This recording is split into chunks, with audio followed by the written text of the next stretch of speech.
Hey Gator Artist!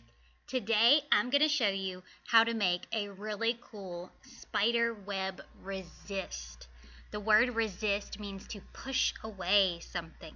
In this picture, we're going to use black crayon to draw a spider web and a spider. The wax in the crayon is going to resist the water in our watercolor paint. So our lines are going to show up nice and dark and bright against our soft, gentle colors in the background. First, let me show you what supplies you need. You're going to need a black crayon, any kind of watercolor paint, water and a brush, and a piece of white paper. So pause the video and gather your supplies. I'm going to move mine to the side because at first all I'm going to need is my crayon. Now for a spider web, it doesn't matter if you have your paper horizontal like this or vertical like this. It's going to work the same either way. I'm turning mine this way because of the way I'm sitting. It's just easier for me to draw like this.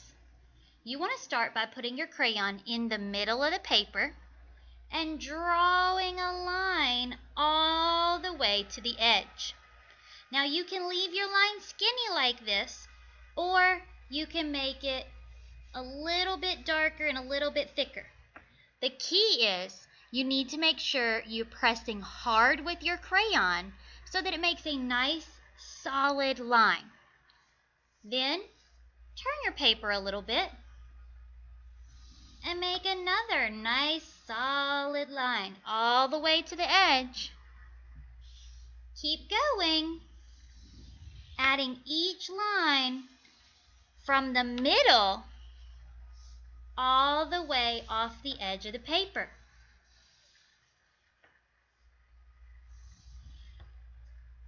Until you've gone all the way around. Don't put your lines too close together. We got to have room to add the rest of our spider web and our spider.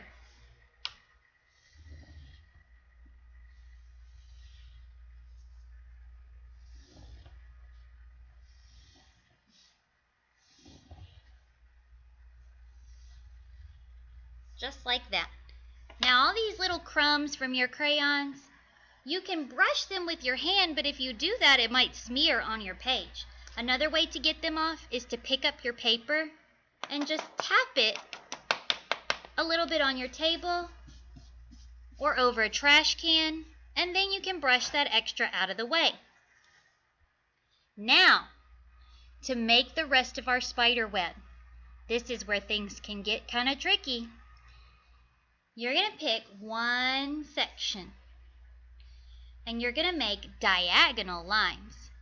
This is a straight line that is vertical, up and down.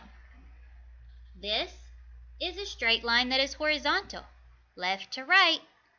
Diagonal lines go like this. They're the kinds of lines you use to make the letter X. So with your diagonal lines, you want to come across, touching each side. Then you want to make another one.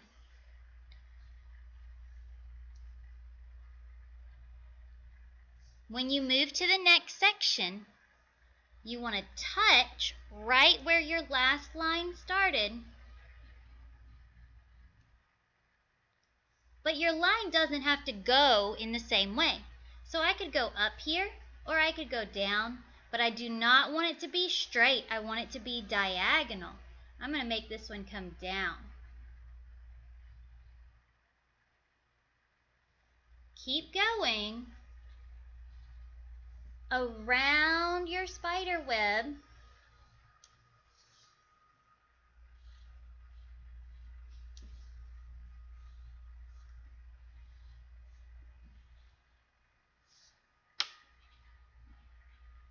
Filling in with these lines.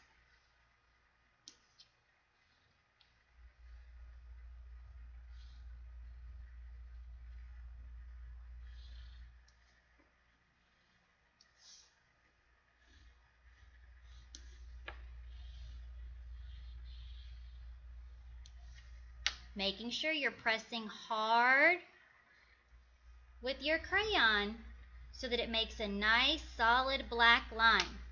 When you get to the last section, you want to make your two lines connect.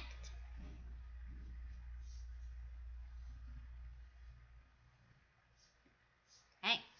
Now that I've done that, I can take a look at my spider web and see if I need to add any more. I think these parts down here are a little too big, so I'm going to add some more lines down here.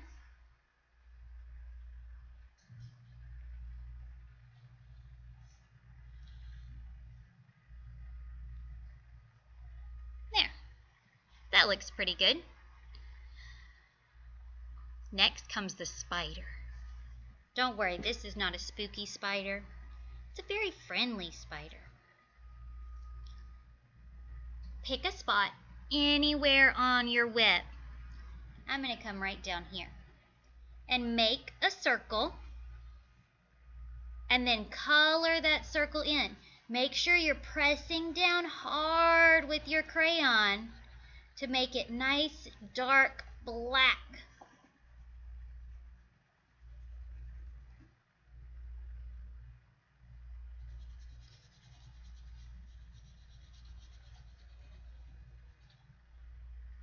Then choose which way you want your spider to be facing. I'm going to put my spider's head up here. A bump for the head, and then color it in really nice and dark, pressing down good and hard with that crayon. Spiders have 8 legs, so we need to draw 8 legs on our spider.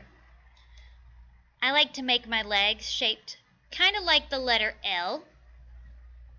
You go out and then bend. That's 1, 2, 3, 4. Then I go to the other side. 1, 2, 3. And it's okay if your crayon breaks. Even the best artists sometimes break their crayons. I'm just going to put my extra piece to the side in my box. Now I'm going to go back and tidy up some of my legs because they aren't quite dark enough. I want to make sure they're going to really show up when I add my paint next. There we go. I'm going to give my paper a little tap to shake off that extra crayon dust. Now's when you're going to need your watercolor. So if you need to pause while you get your supplies, that's a great choice. It does not matter what colors you use. You may pick whichever ones you want. I'm going to start with red up here. I'm going to put some water to get it soft and be gentle with my brush. When you're painting in your spaces, you want to create balance. To do that, you want to put some of the same color all around your paper. So I can put some red up here. Then I'm going to move to another place and put red in it. I'm not going to stop with my red and switch to a new color. I want to create balance. I want to make sure I put my red all around. Watch when I get to my spider's legs. I can paint right on top of my spider's legs and they show through.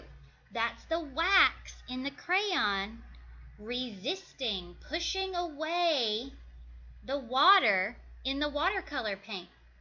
So the color doesn't stick to the crayon, which means it's okay if I accidentally go over my lines or if I go on top of my spider.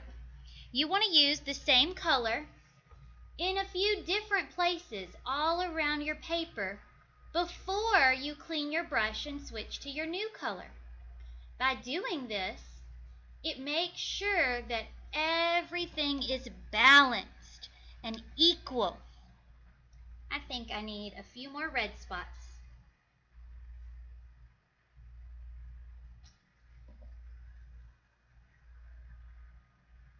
Try not to make the same colors touch each other. Spread your colors around. Now, if you feel like your paint is too wet, you can always wait a minute and let that color dry before you do the next one.